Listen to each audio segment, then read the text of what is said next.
Hello everyone. Physics की राह पर चलो आगे चलेंगे। प्रॉब्लम प्रैक्टिस हम लोग बहुत कर रहे हैं और हम लोग बहुत सारे डायमेंशनल एनालिसिस के एप्लीकेशंस देख रहे हैं। हम लोगों ने डायमेंशनल एनालिसिस का एक इंपॉर्टेंट एप्लीकेशन कल देखा, कन्वर्जन फैक्टर। इसका मतलब क्या है? एक यूनिट से दूसरे यूनिट में कन्वर्ट करना। हम लोगों ने डायमेंशनल एनालिसिस का और एक एप्लीकेशन देखा जिसका नाम है प्रिंसिपल ऑफ होमोजेनिटी। आज हम लोग कुछ डायमेंशंस की प्रैक्टिस करने वाले हैं पहले, और उसके बाद हम लोग डायमेंशंस का तीसरा एप्लीकेशन भी देखने वाले हैं। तो चलो हम लोग डायमेंशंस की थोड़ी सी प्रैक्टिस करें। और आज मैं कुछ नई क्वांटिटीज के बारे में तुम्हें बताने वाला हूं। तो you can write down, find the dimensions of permittivity. हमें किसके डायमेंशंस फाइंड आउट करने हैं? परमिटिविटी के डायमेंशंस फाइंड आउट करने हैं, जिसको ऐसा सी निकालना है, ये इसके पेट में से एक लाइन निकालनी है और यहाँ पे ऐसा आपल्याला परमिटिविटीचे डायमेन्शन्स काढायचे आहेत। आणि परमिटिविटीला आपण असं लिहू शकतो बघ, याला म्हणायचं ॲप्सिलॉन झिरो। आता खरं तर हे ॲप्सिलॉन झिरो लिहिलं काय किंवा तुमच्यासाठी हे ॲप्सिलॉन लिहिलं काय तुम्हाला काही फरक पडणार नाही, परंतु फिजिक्समध्ये या दोघांचा मिनिंग वेगवेगळा आहे। परमिटिविटी ही ॲप्सिलॉन झिरो म्हणजे कुणासाठी असते? एअर और व्हॅक्यूम साठी असते। एअर और व्हॅक्यूम साठी आपण ॲप्सिलॉन झिरो असं म्हणतो, आणि ॲप्सिलॉन हे अदर मीडियम साठी आपण घेत असतो। मग आता सगळ्यात महत्त्वाचा प्रश्न आपल्या डोक्यामध्ये येत असेल की सर परमिटिविटी म्हणजे काय? तर तुम्ही इलेक्ट्रोस्टॅटिक फोर्स बद्दल ऐकलं असेल। कोणता फोर्स? Electrostatic force. हो, इलेक्ट्रोस्टॅटिक फोर्स म्हणजे कोणता माहिती का? दोन चार्जेस जर स्टेशनरी असतील तर या दोन चार्जेसमध्ये असलेला force. So two like charges are going to repel each other. Unlike असतील, सो एक पॉझिटिव्ह असेल एक निगेटिव्ह असेल, तर ते अट्रॅक्ट करतात एकमेकांना, बरोबर? म्हणजे इलेक्ट्रोस्टॅटिक फोर्स हा या मीडियममधून पास होतो।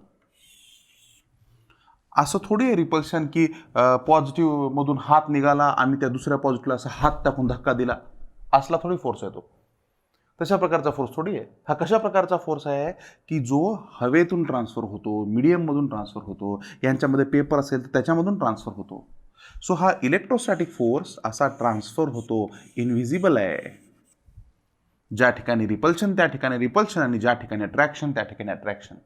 म्हणून या इलेक्ट्रोस्टॅटिक फोर्सला, मग आता असं म्हणूया की इलेक्ट्रोस्टॅटिक फोर्सच्या लाईन्सला कुठल्याही मीडियममधून पास व्हावं लागतं, आणि या मीडियमची ॲबिलिटी त्या लाईन्सला पास होऊ देण्याची म्हणजे परमिटिव्हिटी। म्हणजे हे जे मीडियम आहे ना, हे मीडियम या इलेक्ट्रोस्टॅटिक फोर्सला म्हणते आन दे, चल जाने दे, कोई इश्यू नाही। आपण ट्रॅफिकमध्ये अडकलेलो असू आणि एका ठिकाणी जर आपल्याला ट्रॅफिक हवालदारने थांबवलेलं असेल तर त्यावेळेस त्याची परमिटिव्हिटी नाही।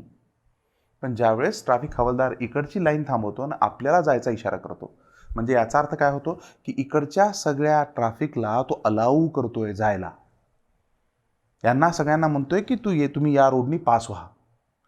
तसंच इलेक्ट्रोस्टॅटिक फोर्सला सुद्धा मीडियमचे ॲटम्स, मीडियमचे मॉलिक्युल्स स्वतःमधून जायला परमिशन देत असतात, आणि याच परमिशनला, याच ॲबिलिटीला आपण परमिटिव्हिटी ऑफ द मीडियम असं म्हणतो। जर ती परमिटिव्हिटी मीडियममध्ये नसेल तर इलेक्ट्रोस्टॅटिक फोर्स हा या चार्जपर्यंत पोचू शकणार नाही।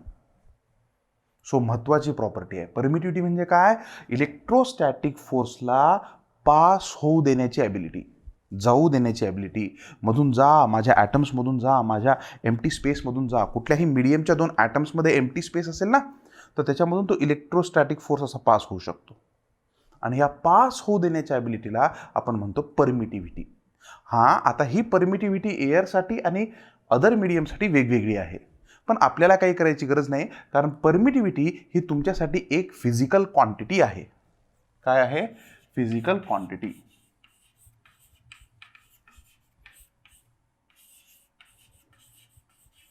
सो तुम्हाला याला फक्त डायमेन्शनल ॲनालिसिसच्या दृष्टिकोनातून पाहायचं।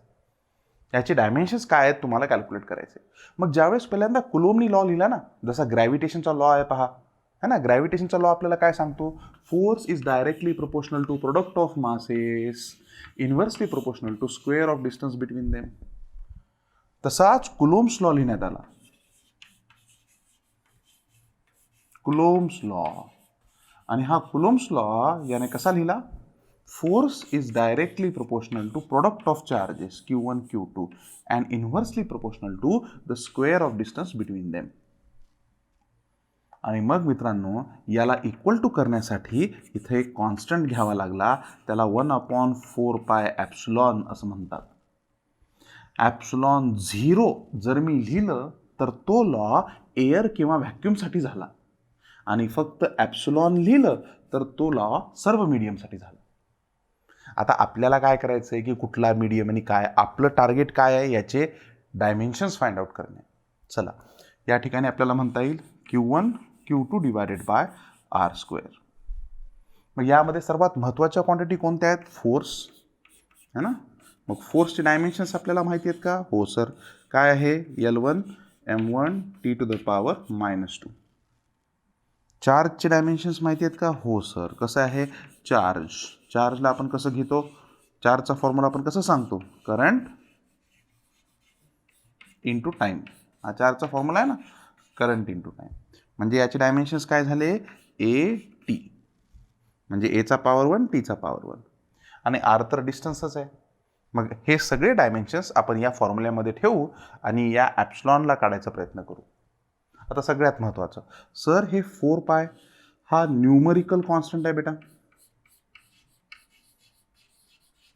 है ना. न्यूमरिकल कॉन्स्टंट आहे, हा ग्रॅव्हिटेशन सारखा थोडी कॉन्स्टंट आहे.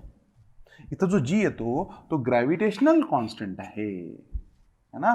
आणि ग्रॅव्हिटेशनल कॉन्स्टंट हा फिजिकल कॉन्स्टंट आहे, त्याला डायमेन्शन्स आहेत.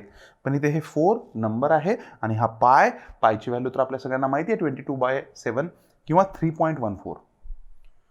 म्हणून या ठिकाणी तुम्हाला याचे डायमेन्शन्स कन्सिडर करायची गरज नाही. म्हणजे जर तुम्ही आता ॲप्सिलॉनचा जर फॉर्म्युला लिहिला, तुमचं टार्गेट असायला पाहिजे ॲप्सिलॉनचा फॉर्म्युला काय. तर मग ॲप्सिलॉनचा फॉर्म्युला आपल्याला लिहिता येतो, ॲप्सिलॉन इक्वल टू, हां बोला, 1/4π हे F हा फोर्स, आणि product of charges that is Q1 Q2 divided by R². तो डायमेंशंस निकालते हैं. चलो, 4π के डायमेंशंस नहीं है, 1/4π के कोई डायमेंशंस नहीं, F के डायमेंशंस. F के डायमेंशंस यहाँ से हम लोग लिख सकते हैं. तो कितना आएगा, L1 बोलो, M1 T⁻, कितना आ रहा है, -2, है कि नहीं. और चार्जेस, तो 2 चार्जेस हैं, है ना. तो पहला चार्ज और दूसरा चार्ज. चार्ज पहला रहे या दूसरा रहे, हम लोग सिर्फ फिजिकल क्वांटिटी के बारे में बात कर रहे हैं. म्हणजे पहिली सुद्धा चार्जच आहे आणि दुसरी सुद्धा चार्जच आहे. मग 2 चार्ज आहेत म्हणजे दोन्ही चार्जचे डायमेन्शन सेम असतील, व्हॅल्यू वेगळी असू द्या, डायमेन्शन्सबद्दल आपण विचार करतोय. मग या ठिकाणी ठेवू AT आणि या ठिकाणी सुद्धा ठेवू AT. आणि खाली डिस्टन्स स्क्वेअर आहे, लेंथ याचा स्क्वेअर. आणि अशा पद्धतीनं तुम्ही डायमेन्शनल ॲनालिसिसचं कॅल्क्युलेशन्स करू शकता. पहा, परमिटिव्हिटी ही इतकी महत्त्वाची आहे ना मित्रांनो, की याच्याशिवाय फिजिक्समध्ये पुढची स्टडी होऊ शकली नाही. आणि याच्याशिवाय अजून एक क्वांटिटी आहे, परमिॲबिलिटी. याच्यानंतर आपण लगेच पाहणार आहे. सो परमिटिव्हिटीचे डायमेन्शन्स खूप महत्त्वाचे आहेत. ठीक आहे, यासाठी तुम्ही जर हा लॉ लक्षात ठेवला तर तुम्हाला लगेच कॅल्क्युलेट करता येतील. चला, मग या ठिकाणी बघू आपण. L1 आहे, इथे L2 आहे, म्हणजे L⁻³ वर जाणार आहे. मास एकटाच आहे, मासचे डायमेन्शन्स M-1, हां, Tचा पॉवर 1, इथं Tचा पॉवर 1. सो 1 1 2, हे खाली T⁻² आहे, वर गेल्यावर +2 म्हणजे T⁻⁴. लेंथ झाली, मास झाली, टाईम झाला. आता A म्हणजे करंट राहिला आहे, A⁻². And these are the dimensions of permittivity. हे मित्रांनो परमिटिव्हिटीचे डायमेन्शन्स असतील. आय होप की तुम्हाला ही क्वांटिटी कळाली असेल. तर मी हे परमिटिव्हिटीचे डायमेन्शन्स बाजूला लिहिणार आहे इथं, कारण हे आपल्याला लागणार आहेत. सो परमिटिव्हिटी ॲप्सिलॉन घ्या किंवा ॲप्सिलॉन 0 घ्या, काही फरक पडत नाही आपल्याला. हे घ्या नाही तर तुम्ही हे घ्या, दोन्ही क्वांटिटी त्याच आहेत. आणि यांचे डायमेन्शन्स आपल्याला लिहायचे मित्रांनो. हे बघ, L-3 M1 T4 A2. परत डायमेन्शन्स चेक करूया. L-3, M-1, T4A2 and these are the dimensions of permittivity. Clear. Pause the स्क्रीनला पॉज करा आणि व्यवस्थित हे लिहून घ्या. चला तर मग विद्यार्थी मित्रांनो, आपण परमिटिव्हिटी बद्दल पाहिजे. म्हणजे परमिटिव्हिटी ही एक ॲबिलिटी आहे कोणत्या फोर्सला पास होऊ देण्याची. इलेक्ट्रोस्टॅटिक फोर्स पास होऊ देण्याची ॲबिलिटी आपण तिला म्हणतो परमिटिव्हिटी. आणि याच्या पुढे जर अजून एक महत्त्वाची क्वांटिटी घ्यायची असेल तर ती असेल परमिॲबिलिटी. परमिटिव्हिटी आणि परमिॲबिलिटी म्यू. भरपूरशा पुस्तकामध्ये हिला μ0 असं सुद्धा लिहिलेलं आहे आणि भरपूरसे बुक्स याला μm असं सुद्धा लिहितात. ठीक आहे.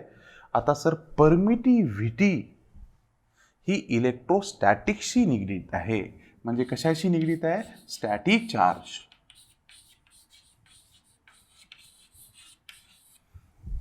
सो स्टॅटिक चार्ज, इलेक्ट्रोस्टॅटिक्स याच्याशी निगडीत असलेली क्वांटिटी तिला म्हणतो आपण परमिटिव्हिटी. आता ही कोणती क्वांटिटी आहे? ही परमिॲबिलिटी आहे. याच्यामध्ये एम वरती स्ट्रेस आहे पहा, परमिॲबिलिटी. क्लिअर. मग आता झालं काय? ही मॅग्नेटिझमशी रिलेटेड क्वांटिटी आहे. मॅग्नेटिझम असो किंवा इलेक्ट्रोमॅग्नेटिझम असो, या दोघांशी रिलेटेड आहे. आता मॅग्नेटिझम म्हणजे काय? तुम्हाला माहीतच असेल की एका मॅग्नेटमध्ये नॉर्थ पोल आणि साऊथ पोल असतात. आणि जर मी दोन नॉर्थ पोल मॅग्नेटचे जर एकमेकांच्या जवळ ठेवले तर हे लाईक पोल्स आहेत. मग लाईक पोल्स एकमेकांना अट्रॅक्ट करतील की रिपेल? सर, लाईक पोल्स एकमेकांना रिपेल करतील. Very good. मग हे रिपल्शन काय नॉर्थ पोलमधून असा हात बाहेर निघून असं धक्का देते का? चल निघ बाजूला, नाही ना. तर याच्यामध्ये सुद्धा काय होऊ शकतं? तर हा फ्री स्पेस आहे, हे इथं मीडियम आहे आणि याने जनरेट केलेला मॅग्नेटिक फोर्स, इथला मॅग्नेटिक फोर्स हा असा पास होतो बेटा इथे. आणि हे मीडियम म्हणजे या दोन पोल्सच्या मध्ये जे मीडियम आहे ते मीडियम त्यांना अलाउ करतं ते फोर्स जाण्यासाठी. आणि हे ज्यावेळेस अलाउ करतं तर हे मीडियम या फोर्सला परमिशन देतं. इलेक्ट्रोस्टॅटिक्समध्ये कसं परमिशन दिली इलेक्ट्रिक फोर्सला जाण्यासाठी, तर हा मॅग्नेटिक फोर्सला जाण्यासाठी परमिशन देतो. अनलाईक जर पोल्स घेतले असतील तर नॉर्थ घेतला असेल आणि या ठिकाणी साऊथ घेतला असेल, है ना. तर हे दोन नॉर्थ आणि साऊथ अनलाईक पोल्स आहेत. मग अनलाईक पोल्स असल्यामुळे हे एकमेकांना अट्रॅक्ट करतील, जवळ यायचा प्रयत्न करतील. मग याच्यामध्ये सुद्धा हा यांच्यातला फोर्स या मीडियममधून पास होतो आणि हे अलाऊ करतं या फोर्सला पास होण्यासाठी. या फोर्सला म्हणतंय जा तू तिच्यावरती ॲक्ट हो, आणि हा फोर्स तिकडे जाऊन ॲक्ट होतो आणि यांच्यामध्ये अट्रॅक्शन डेव्हलप होतो. याच प्रॉपर्टीला, याच ॲबिलिटीला आपण म्हणतो परमिॲबिलिटी. परमिॲबिलिटी म्हणजे काय? Ability to allow magnetic force. कोणता फोर्स? मॅग्नेटिक फोर्सला अलाउ करतो. सो मॅग्नेटिक फोर्स, तर मॅग्नेटिक फोर्सला ते अलाउ करतं. म्हणजे जर दोन मॅग्नेट घेतले किंवा एखादा करंट कॅरिंग कंडक्टर असेल, तुम्ही ओरस्टेड एक्सपेरिमेंट पाहिला असेल पहा, की एखादा जर करंट कॅरिंग कंडक्टर असेल आणि याच्यामधून जर आपल्याला इथं आपण पास आउट करत असू, तर करंट ज्यावेळेस याच्यामधून पास ऑन करतं त्यावेळेस काय होतं? तर करंट अवतीभोवती मॅग्नेटिक फील्ड तयार करतं, है ना, ज्याची डायरेक्शन आपण राईट हँड थंब रूलने कॅल्क्युलेट केली होती. तर या मॅग्नेटिक फील्ड लाईन्सला, या मॅग्नेटिक फोर्सला मीडियममधून पास होऊ देण्याची ॲबिलिटी, मीडियममधून पास होऊ देण्याची ॲबिलिटी, याला काय म्हणतो? परमिॲबिलिटी. तर हे परमिॲबिलिटीचं सेक्शन आहे मित्रांनो. सो परमिॲबिलिटी म्हणजे मीडियम या मॅग्नेटिक फोर्सला अलाउ करतं. ठीक आहे. मग आता परमिॲबिलिटी जर कॅल्क्युलेशन्स करायचं असेल तर ते याच्यासारखं सोपं नाही आहे. याच्यासाठी तुम्हाला काही गोष्टी माहीत पाहिजेत. आता पहा, इकडे लक्ष द्या. परमिॲबिलिटी कॅल्क्युलेट करण्यासाठी आपण इलेक्ट्रोस्टॅटिक्स सारखा विचार करू. इलेक्ट्रोस्टॅटिक्समध्ये आपण कसे चार्जेस कन्सिडर केले होते ना, बरोबर. सो आपण असं कन्सिडर केलं होतं, हा पहिला चार्ज आहे Q1, हा दुसरा चार्ज आहे Q2, यांच्यामध्ये फोर्स आहे. आणि मग आपण हा फोर्स लिहिलेला होता, हा force directly proportional to Q1 Q2 divided by R². Correct.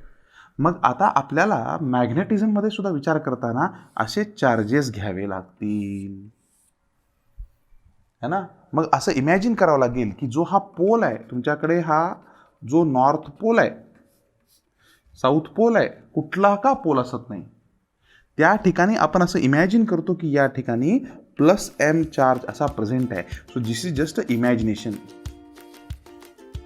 So हा इमॅजिनेशनचा परिणाम आहे.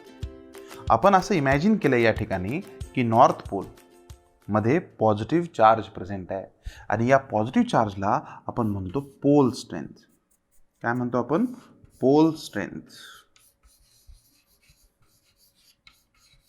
So what is M? M is called pole strength of north pole.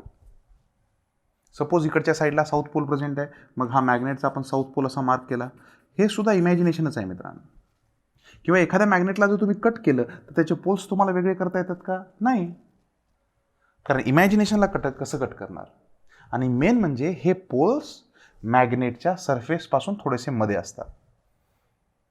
तुम्हाला माहितीही असेल की सरफेसपासून मॅग्नेटिक पोल्स हे थोडेसे मध्ये असतात. आणि या ठिकाणी आपण कन्सिडर करूया साऊथ पोल. सो साऊथ पोलसाठी आपण काय सिम्बॉल वापरला? -m. म्हणजे याची निगेटिव्ह पोल स्ट्रेंथ आहे. इथे सुद्धा M म्हणजे मास नाही आहे बरं का, इथे M म्हणजे पोल स्ट्रेंथ आहे. सो मॅग्नेटिझमला इलेक्ट्रोस्टॅटिक सोबत रिलेट करण्यासाठी आपण असं कन्सिडर केलं की नॉर्थ पोल हा मॅग्नेटिक चार्जेसपासून बनलेला आहे. आणि मग मॅग्नेटिक चार्जेसचंच दुसरं नाव आपण पोल स्ट्रेंथ असं कन्सिडर करतो. मग पोल स्ट्रेंथ ही कशापासून बनलेली आहे? तर पोल स्ट्रेंथचा फॉर्म्युला आपण लिहितो करंट इंटू लेंथ. पहा, ओरस्टेड एक्सपेरिमेंटमध्ये आपल्याला सांगितलं होतं फ्लोईंग करंट जर असेल तर ते अवतीभोवती काय तयार करतं? Magnetic field. मग मॅग्नेटिक चार्ज जर डेव्हलप होत असेल, आपल्याला जर मॅग्नेटिक चार्ज डेव्हलप करायचा आहे तर त्या ठिकाणी आपल्याला करंट इंटू लेंथ या ठिकाणी प्रेझेंट पाहिजे. जर करंट असेल तरच तो मॅग्नेटिक चार्ज डेव्हलप होऊ शकतो, नाहीतर तो मॅग्नेटिक चार्ज डेव्हलप होणार नाही. त्यामुळे पोल स्ट्रेंथच्या डेव्हलपमेंटसाठी कौन सगळ्यात जास्त कॉन्ट्रीब्यूशन केलंय? किसने कॉन्ट्रीब्यूशन किया है पोल स्ट्रेंथ की डेवलपमेंट के लिए? तो करंट और लेंथ, इन दोनों ने कॉन्ट्रीब्यूशन किया है. तो परमिएबिलिटी निकालने के लिए हमें ये क्वांटिटी पता होना बहुत जरूरी है. सो पोल स्ट्रेंथ अगर तुम लोग कंसिडर करो तो हम लोग लिखेंगे करंट इंटू लेंथ. समझा क्या? क्या लिखेंगे? Current into length. अच्छा, चलो सर ये पार्ट हो गया.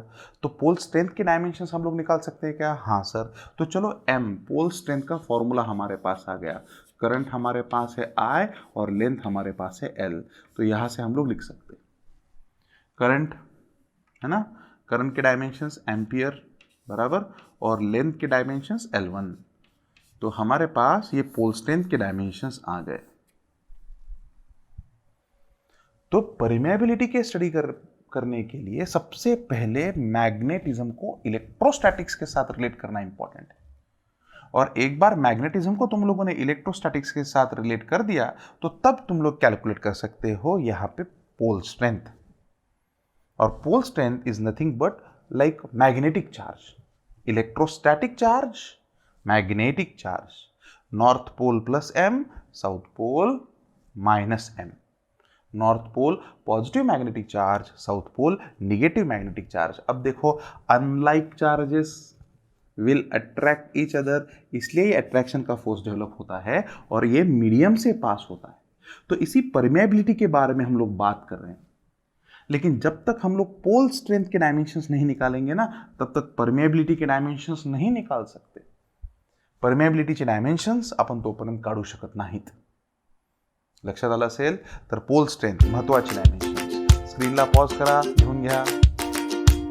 तर मग या ठिकाणी आपण मॅग्नेटिझमला इलेक्ट्रोस्टॅटिक्समध्ये कन्व्हर्ट करायचं शिकलो. आता मॅग्नेटिझमला इलेक्ट्रोस्टॅटिक्समध्ये कन्व्हर्ट करण्यासाठी आपण काय कन्सिडर केलेलं आहे? इथे नॉर्थ पोल कन्सिडर केलेला आहे, हा नॉर्थ पोल कन्सिडर केला आहे, साऊथ पोल कन्सिडर केला आहे. याच्यामध्ये मॅग्नेटिक चार्जेस कन्सिडर केले किंवा याच्यामध्ये पोल स्ट्रेंथ आपण कन्सिडर केलेली आहे. म्हणजे आता याच्या पोल स्ट्रेंथ वेगवेगळ्या मानू शकता मित्रांनो, M1 आणि M2, आणि या पोल स्ट्रेंथ आहेत म्हणूनच मॅग्नेटिक फोर्स एकमेकांमध्ये प्रेझेंट आहे. म्हणजे या ठिकाणी हे अनलाईक पोल स्ट्रेंथ असल्यामुळे या एकमेकांना अट्रॅक्ट करतील. आणि यावरून मग मॅग्नेटिझममध्ये कुलॉम्स लॉ लिहिण्यात आला, म्हणजे कंपॅरिझनमध्ये लिहिण्यात आला. मग त्यांनी कसं लिहिलं की मॅग्नेटिझमचा जो फोर्स आहे हा directly proportional to product of pole strength आहे and inversely proportional to square of distance between them. मग यांच्यामधलं डिस्टन्स आपण कन्सिडर करू शकतो. पण लक्षात घ्या, हा आयसोलेटेड पोलसाठी आहे, म्हणजे एका वेगवेगळ्या पोलसाठी, सेपरेट पोलसाठी. पण आपल्याला तर माहिती आहे की अशा सेपरेट पोल्स मिळणार नाहीत, पण हे इमॅजिनेशन आहे. यामध्ये आपण force directly proportional to M1 M2 divided by R² असं कन्सिडर करतो. मग या ठिकाणी फोर्स इक्वल टू आपण लिहू शकतो μ0/4π M1 M2 divided by R². या ठिकाणी हा कॉन्स्टंट घेतला आणि या ठिकाणी पहा ही परमिएबिलिटी आली. आता μ0 लिहिलंय म्हणजे ही परमिएबिलिटी कुणासाठी आली? एयर और वैक्यूम. सो हम लोग लिख सकते हैं μ0 इज परमिएबिलिटी. परफेक्टली अगर सांगायचं असेल तर vacuum. So μ0 is the permeability for vacuum and μm अगर मैं लिखता, जर मी μm लिहिलं असतं, so it is the permeability for medium. हे मीडियमसाठी असलेली परमिएबिलिटी आहे. म्हणजे या ठिकाणाहून हे F फोर्सची व्हॅल्यू आपण कॅल्क्युलेट केली आणि हा फोर्स मॅग्नेटिझम मधला फोर्स आहे. मग आता फोर्स इलेक्ट्रोस्टॅटिक मधला असो किंवा मॅग्नेटिझम मधला असो काही फरक पडणार नाही. पण आपलं टार्गेट आहे की आपल्याला इथे μ0 बद्दल कॅल्क्युलेट करायचं आहे. याला आपल्याला परमिएबिलिटी इथली कॅल्क्युलेट करायची आहे. म्हणून या ठिकाणी याचे डायमेन्शन्स आपल्यासाठी सगळ्यात महत्त्वाचे आहेत. μ0 असो व μ असो काही फरक पडणार नाही. आणि या ठिकाणी आपल्याला आपलं टार्गेट हे आहे की या ठिकाणी आपल्याला याचे डायमेंशंस कैलकुलेट. तो आ जाओ दोस्तों, थोड़ा सा चेंज. अब हम लोग कैलकुलेशंस करेंगे dimensions of permeability. Dimensions of permeability.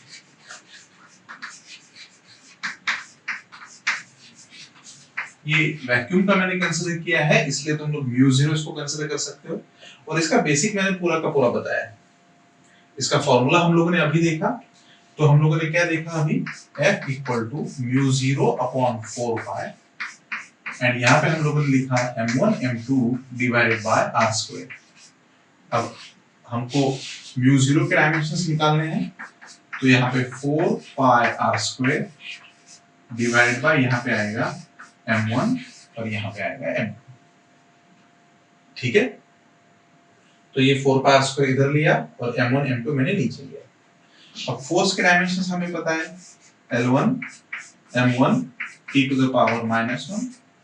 M मतलब क्या है? Pole strength. तो पोल स्ट्रेंथ के डायमेंशंस क्या है?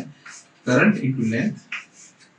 ठीक है, अब हम लोग ये वैल्यू यहाँ पे रखेंगे तो μ0 के डायमेंशंस हम लोग कैलकुलेट कर सकते हैं. μ0 डायमेंशंस देखो हमारे पास क्या आएगा. फोर्स के डायमेंशंस में लिख रहा हूँ L1 M1 t-2. ये डिस्टेंस के डायमेंशन है L to the power 2. R मतलब डिस्टेंस हम लोगों ने अभी देखा था. इसके बाद M1 M2 तो दो बार है, तो मैं यहाँ पे दो बार लूंगा. A L ब्रैकेट क्लोज और यहाँ पे भी A L ब्रैकेट क्लोज. तो μ0 के डायमेंशंस हमारे पास आ जाएंगे. देखो यहाँ पे तो कितना आएगा? L कैंसिल हुआ यहाँ पे, तो L⁻1 M1 t to the power -2 a to the power -2. ठीक है, तो चलो अब थोड़ा सा चेंज करेंगे और आगे के प्रॉब्लम सॉल्व करेंगे. देखो यहाँ पे ध्यान दो, हमारे पास ये मैग्नेट है और इस मैग्नेट को नॉर्थ पोल और साउथ पोल है. अब हम लोगों ने इस मैग्नेट को कट किया. अब कट करने के बाद क्या साउथ और नॉर्थ अलग हो जाएंगे? नहीं सर, कट करने के बाद यहाँ का साउथ इधर रहेगा, लेकिन यहाँ पे एक नॉर्थ पोल डेवलप हो जाएगा. यहाँ पे अगर हम लोगों ने कट किया सर, तो यहाँ पे नॉर्थ पोल वैसे ही रहेगा, लेकिन यहाँ पे साउथ पोल डेवलप हो जाएगा. सो मैग्नेट के दो पोल्स हैं, इन दो पोल्स को सेपरेट कभी नहीं कर सकते. इसका मतलब अगर यहाँ पे -m है तो यहाँ पे +m साथ में ही रहेगा. तो तो इसका मतलब मैग्नेट हमेशा दो पोल्स के साथ आता है, दो पोल्स, है ना. मॅग्नेटमध्ये नेहमी दोन पोल्स असणार, दो पोल्स, आणि त्यांना दोन पोल्स असल्यामुळे त्याचं नाव मग आपण बदललं आणि आता मॅग्नेटला आपण काय म्हणतो, मॅग्नेटिक डायपोल. कारण मॅग्नेट हे दोन पोल सोबतच एक्झिस्ट करतं. मॅग्नेटचे दोन पोल्स आपल्याला सेपरेट नाही करता येत. आता ही जी परमिॲबिलिटी आपण काढली, या परमिॲबिलिटीमध्ये काय केलं की त्यामध्ये आपण M1 M2 to separate poles घेऊन त्यांचे कॅल्क्युलेशन्स केलेले. पण इथं जर बघितलं तर मॅग्नेट हा सेपरेट करता येत नाही. मॅग्नेटला ते दोन्ही पोल सेपरेट नाही करता येत, तोडता नाही येत. त्यामुळे मॅग्नेट हा नेहमी दोन पोल सोबत एक्झिस्ट करणार आहे, सो डायपोल आहे. मग नवीन क्वांटिटी काय सांगितली माहिती का, magnetic dipole moment.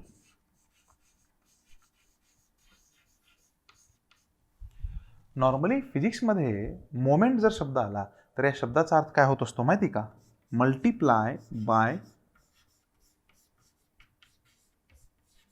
Bye perpendicular length. Moment हा शब्द कधीही येऊ द्या, कुठेही मोमेंट येऊ द्या, मास moment, velocity moment, force moment, है ना. मोमेंट हा शब्द जेव्हा कधीही फिजिक्समध्ये येतो त्याचा अर्थ असतो मल्टिप्लाय बाय परपेंडिक्युलर लेंथ. तुम्हाला काय समजायचं, एक्स्ट्रा लेंथ वाढली एवढं समजायचं. सो मॅग्नेटिक डायपोल मोमेंट, आणि याला म्हणतो आपण मित्रांनो एम. आणि एमचा जो फॉर्म्युला आला आता तो पोल स्ट्रेंथ इंटू लेंथ असा आला. आता खरं तर ही मॅग्नेटिक लेंथ आहे, पण तुम्हाला तेवढं काही डिटेलमध्ये जायची गरज नाही. So magnetic dipole moment, dipole का म्हणलं कळालं, कारण त्याच्यामध्ये नेहमी सदैव दोन पोल्स असतात. So dipole, magnetic dipole moment, आणि हे पोल स्ट्रेंथ. याला आपण लिहिलं M equal to pole strength into length. आणि ही नवीन क्वांटिटी मॅग्नेटच्या स्टडीसाठी आली, आणि ही क्वांटिटी ना साऊथ टू नॉर्थ असते. आता हे आपण नंतर बघू साऊथ टू नॉर्थ कशी असते, पण आपल्याला इथे फक्त डायमेन्शन्स काढायचे. मग आता या ठिकाणी एमचे जर डायमेन्शन्स तुम्हाला काढायचे झाले, capital M, magnetic dipole moment याचे डायमेन्शन्स तुम्हाला काढायचे झाले, तर या ठिकाणी पोल स्ट्रेंथचे डायमेन्शन्स घ्यावे लागतील एम, आणि नंतर त्याला लेंथच्या डायमेन्शननी मल्टिप्लाय करावं लागेल. मग पोल स्ट्रेंथचे आपल्याकडे डायमेन्शन्स आहेत A ampere into L length, बरोबर. सो एम्पियर इंटू लेंथ हे डायमेन्शन्स आले आपल्याकडे, आणि त्यानंतर इथे लेंथचे डायमेन्शन्स असे आले.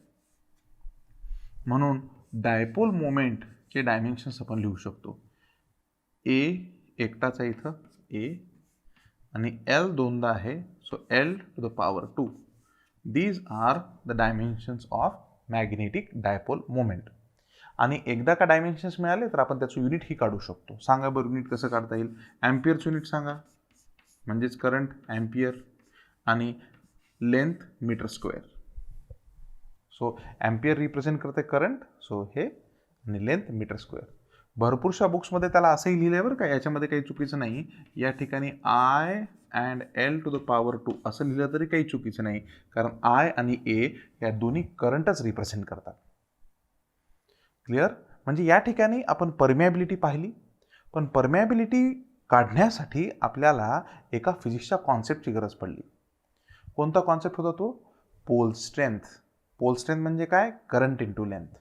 मग पोल स्ट्रेंथवरून आपण लॉ लिहिला, लॉवरून परमिॲबिलिटीचे डायमेन्शन्स काढले. पण एका मॅग्नेटसाठी असं होऊच शकत नाही की त्याचे दोन पोल्स आपण वेगळे करतो.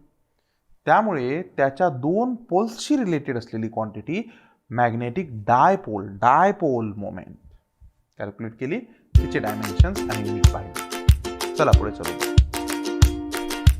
मग आता इकडे पहा, आपल्याकडे परमिटिव्हिटीचे डायमेन्शन्स आहे ना, आणि आता परमिॲबिलिटीचे डायमेन्शन सुद्धा आपल्याला मिळाले. मग परमिॲबिलिटीला तुम्ही म्यूएम लिहिलं तरी चालेल, आपल्यासाठी सेमच आहे, हे सेम आहे. आणि या ठिकाणी आपण μ0 कन्सिडर करणार आहेत, आपल्यासाठी सेम आहे. आणि याला आपल्याला कसं लिहिता येईल हे बघ, परमिॲबिलिटीचे डायमेन्शन्स. मग परमिॲबिलिटीचे डायमेन्शन्स आठवतात का तुला, हां सांग बरं, what are the dimensions of permeability. चलो हां बोलो, इक्वल टू डायमेन्शन्स परमेबिलिटीचे आत्ताच काढले होते. परमेबिलिटीचे डायमेन्शन सांगता येतील? हां, चला लिहा. काय आहेत? L1 हां M1 T to the power बोला -2 है ना, and ampere to the power -2. These are the dimensions of permeability. आणि फिजिक्स हे नंतर ना मित्रांनो या दोन क्वांटिटीमुळं म्हणजे इलेक्ट्रोस्टॅटिक्समध्ये डेव्हलप झालेली परमिटिव्हिटी आणि इथे डेव्हलप झालेली परमिएबिलिटी या दोन क्वांटिटीमुळं फिजिक्स असं वाढत गेलं आहे. आणि शेवटी यांनी या दोन क्वांटिटीचा संबंध वेलॉसिटी ऑफ लाईटसोबत लावला. कोणासोबत लावला? Velocity of light. आता हे डोक्याच्या वरून जात असेल काही हरकत नाही, पण मी तुम्हाला इथे फक्त याचं इंट्रोडक्शन सांगायचा प्रयत्न करतोय. या दोघांचा वापर करून त्यांनी सी काढले, वेलॉसिटी ऑफ लाईट. आणि वेलॉसिटी ऑफ लाईटचा फॉर्म्युला जो आला तो आला 1/√μ0ε0. हे मॅक्सवेलच्या इलेक्ट्रोमॅग्नेटिक इक्वेशन्सवरून डिराईव्ह करता येतं. असू दे, कुणाचे काही इक्वेशन्स आपल्याला मॅटर करत नाहीत, कारण हे 12वीला सगळं बघायचं आहे. आपला प्रमुख उद्देश काय? डायमेन्शन दे भाऊ. आपण पहिले डायमेन्शन्स काढणार, बाकी सगळं सोडून द्या. डायमेन्शन्स येतात, डायमेन्शन्सचे कॅल्क्युलेशन्स येतात, संपलं काम. मग आता आपल्याला चेक करायचं आहे की हे बरोबर आहे का नाही. मग आपण या सगळ्याचे कॅल्क्युलेशन्स करू. ठीक आहे. मग आपण हे बघू. बघ 1/√μ0ε0 याचे वेलॉसिटीचे डायमेन्शन्स आले पाहिजेत, बरोबर, कारण ही सी काय आहे? वेलॉसिटी ऑफ लाईट आहे. हा क्वेश्चन भरपूरशा पुस्तकांमध्ये तुम्हाला दिसेल. सो 1/√μ0ε0. मग बघ आता कॅल्क्युलेशन्स करूया याचं. ही क्वांटिटी मी काढतो. तर पहिल्यांदा मी RHS काढतो. 1 हे बघ स्क्वेअर रूटला कसं करतो बघ. हे बघ μ0ε0 रेज टू 1/2 μ0ε0. आता या ठिकाणी यांचे डायमेन्शन्स आपण काढलेले आहेत. मग आता हे ब्रॅकेट घेऊ. ब्रॅकेटचा पॉवर 1/2 स्क्वेअर रूट आहे. ठीक आहे. मग आता μ0चे डायमेन्शन्स लिहू पहिल्यांदा. ते बघ तिथे आहेत ते L1 M1 T-2 A-2 ε0चे L-3 M-1 T4 A2. M ने M को मार दिया, A ने A को मार दिया, कारण एकाचा पॉवर निगेटिव्ह एकाचा पॉवर पॉझिटिव्ह. इथं Lचा पॉवर किती आहे? -3. इथे Lचा पॉवर 1 आहे. म्हणजे कॅल्क्युलेशन्स बघ कसे होतील. 1 हे स्क्वेअर रूटला स्क्वेअर रूट तसं तसं पॉवर 1/2. Lचा पॉवर -3, इथे Lचा पॉवर 1 म्हणजे आला -2. ठीक. चल पुढे. टाईम आणि time. So T to the power 2. इथे Tचा पॉवर -2 आहे, इथे Tचा पॉवर +4 आहे. ठीक आहे. आता याचं स्क्वेअर रूट काढू. स्क्वेअर रूट काढू म्हणजे दोन्हीला हाफने मल्टिप्लाय करू आपण. हाफने मल्टिप्लाय केल्यावरती काय आलं? Lचा पॉवर -1 आला, Tचा पॉवर 1 आला. आता या दोघांना वर घेऊन जाऊ म्हणजे किती आलं बघ बरं? L1 T-1. याचं युनिट सांगता येईल? हो सर. किती येते बघ बरं युनिट? मीटर पर सेकंड. आणि मला सांग आता मीटर पर सेकंड ही कोणती क्वांटिटी आहे? वेलॉसिटी. पण फिजिक्समध्ये सगळेच डेरिवेशन्स असे डायमेन्शन्सवरून होत नाहीत. हां, त्यांचं व्हेरिफिकेशन थोडंसं बहुत आपण डायमेन्शनली करेक्ट आहे का नाही हे पाहू शकतो. म्हणजे एवढ्यावरून आपल्याला हे कळतं की जर ही क्वांटिटी काढली आपण 1/√μ0ε0 ही क्वांटिटी जर काढली तर या क्वांटिटीचे डायमेन्शन वेलॉसिटी इतक्या येतात. ॲक्च्युली हे मॅथमॅटिकली आणि फिजिकली प्रूव्ह केलेलं आहे सायंटिस्ट मॅक्सवेलनं. आणि त्याचे डायमेन्शन्स त्याने काढलेत, त्याची वेलॉसिटी काढली आहे, ह्याचं पूर्ण डेरिवेशन त्यानं काढलं आहे, ह्याची सगळी PhD त्याने केली आहे. पण ते फार पुढच्या सेक्शनमध्ये आहे. म्हणजे मोस्टली तुम्हाला सगळा इलेक्ट्रिसिटी आणि मॅग्नेटिझम सगळा समजू लागला की मग मे बी आपण या इक्वेशन्सबद्दल विचार करू शकतो. पण इथे तुम्हाला फक्त या पॉवरचे कॅल्क्युलेशन्स करायचे, फक्त पॉवरचे. तुम्हाला या क्वांटिटी काय माहीत नसल्या तरी चालतात. व्हॅल्यूज ठेवायच्या आणि पॉवरचे कॅल्क्युलेशन करायचे. हां, पण हे इक्वेशन जर डायरेक्ट लक्षात ठेवलं तर तुम्ही एका सेकंदामध्ये तो MCQ अटेम्प्ट करू शकता. क्लिअर? चला पुढे चलूया.